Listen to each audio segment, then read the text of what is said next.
आमचे कोणीच नसताना त्यांनी एवढं सहन केलं याचंच मला खूप वाईट वाटलं.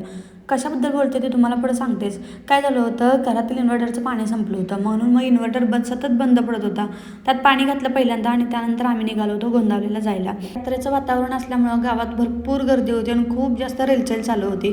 असं इकडे स्टॉल वगैरे दिसत असल्यामुळं खूप मस्त वाटत होतं चालत पण जायला. तसं तर घरातून जरा उशिरा निघाल्यामुळं आम्हाला गाडी मिळण्याचे वांदे होते, कारण सगळ्या यात्रेसाठी म्हणून गाड्या होत्या. मग गोंदावलेला जायला मिळते की नाही विचार करत होतो.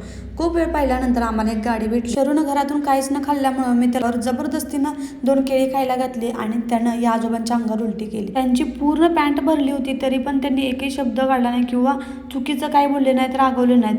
तरी पण असं कोणच करत नाही.